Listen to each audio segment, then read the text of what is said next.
Hi, and welcome to Legacy Keepers podcast. Kare and I are here as your hosts, and today's topic is so fascinating. I've always been interested in how the mind works and everything. And today's topic is, it addresses a point that many people wonder about when they're writing their memoir is, can I trust what my mind is telling me has happened in the past, right? So, Kare, what do you think? Yes, you make a good point. It is something that we do need to consider because they say that there's three sides to every story. There's his, hers, and the truth. Or I guess there's, hers, and the truth. Or there's, Yeah. the brother and the sister and the truth or whatever. But the point is, the sides that are available to every story are the number of sides based on who all was part of that moment. And then And there like if the there's the tree point. falls in the forest, right? That's right. Will somebody hear it? Yeah.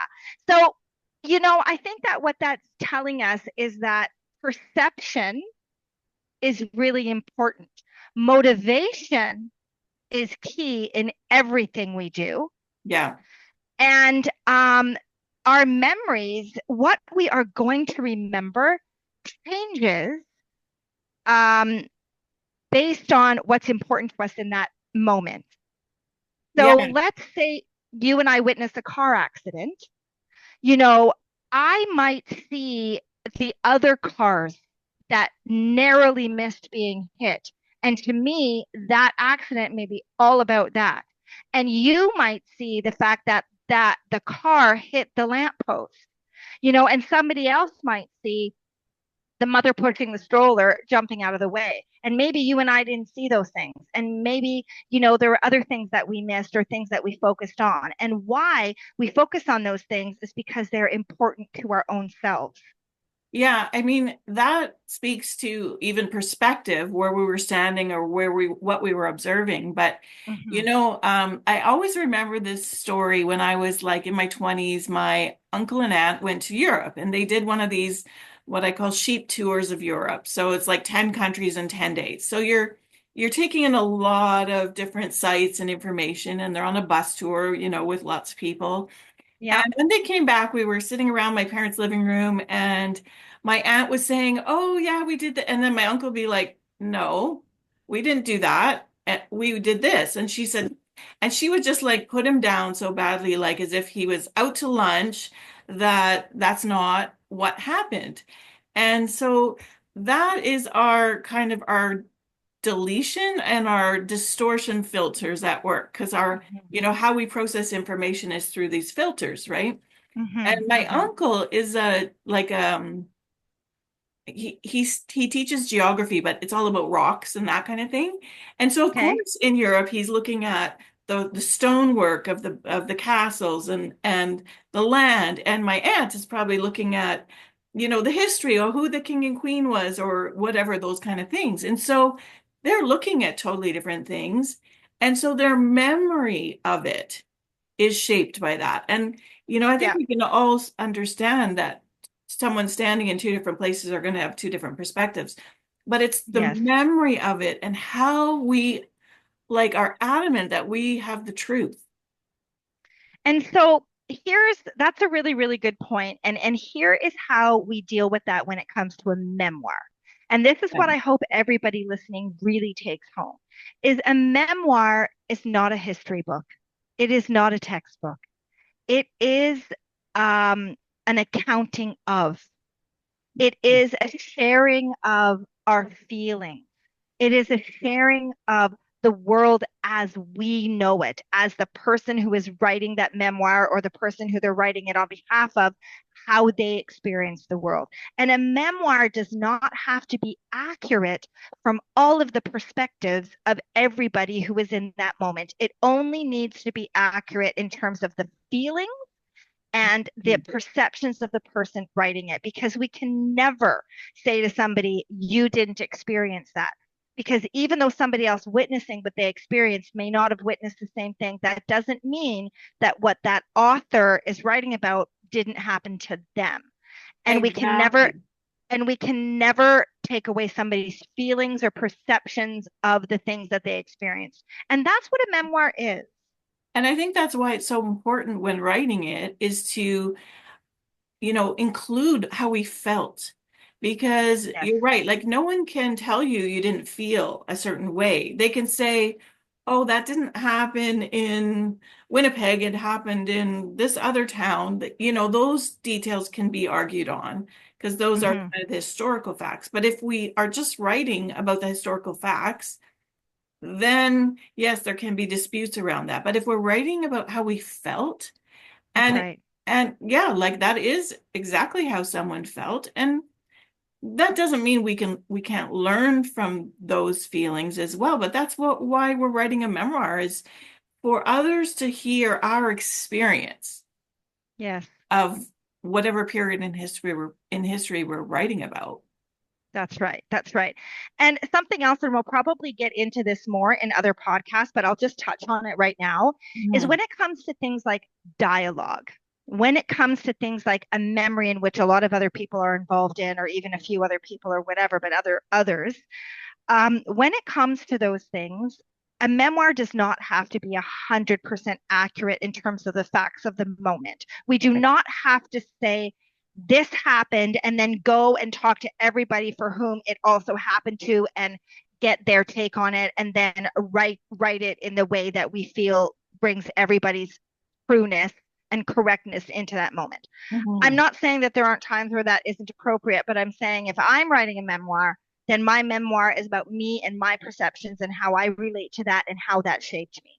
And so, therefore, we can write what we saw, we can write how we reacted to it, we can write how we felt about it and how it shaped us.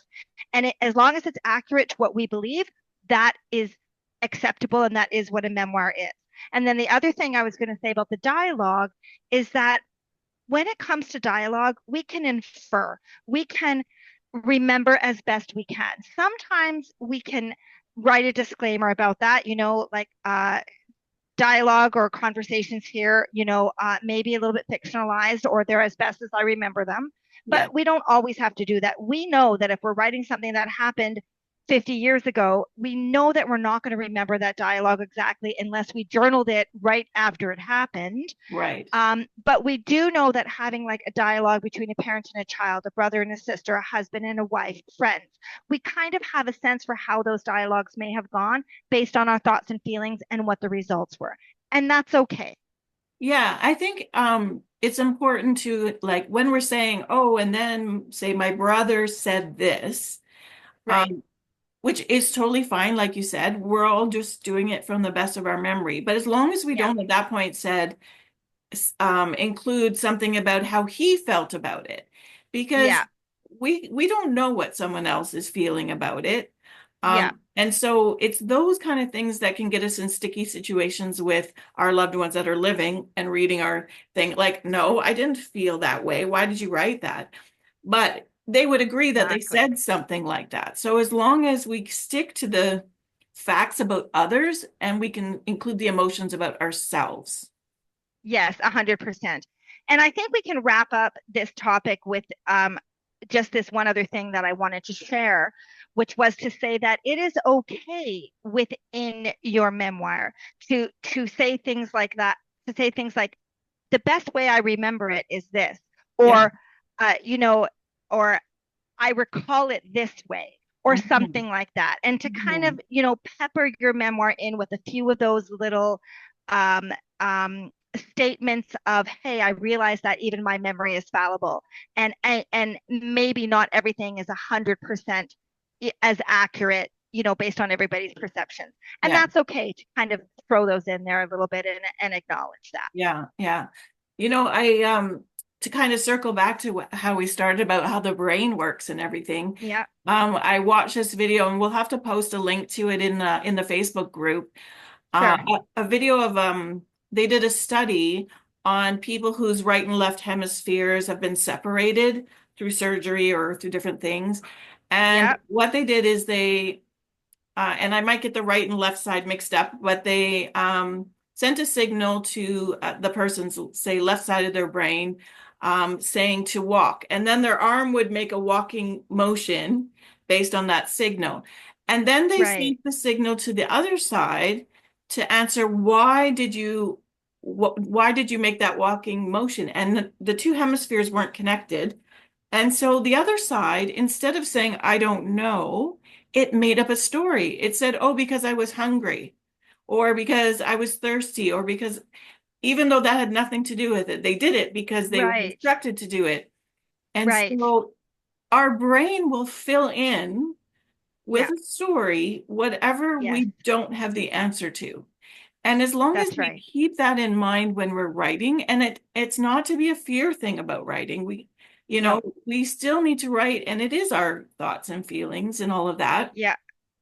But keeping in mind that we don't need to argue points around it. That's right. That's Be- right. because we just have to accept, yeah, my brain might have filled that in, even though at the time, because I don't even remember what I had for breakfast yesterday, let alone like so if I'm writing about something that happened when I was a teenager, right? Like, Yeah, because what I'm exactly. remembering is the feeling of that event. That's right. And That's right. so, but I just found that so fascinating how our brain is wired to provide answers, It is. in the absence of knowing those answers.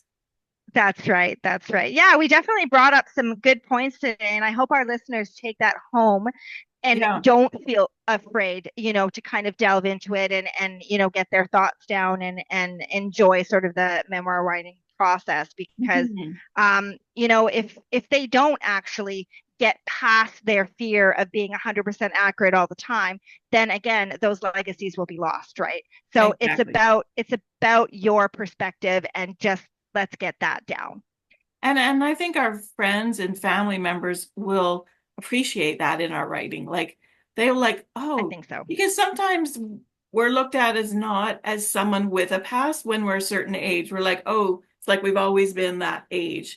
And especially our kids can't picture us as kids or having those struggles that they had as kids. And so, yeah, I think they're going to love what we put down when we're just true to ourselves. Totally agree. Totally Yeah. agree. All right. Well, thanks for joining us today on Legacy Keepers and pop on over to the Facebook group if you want to dialogue more about this interesting topic. Bye. Bye.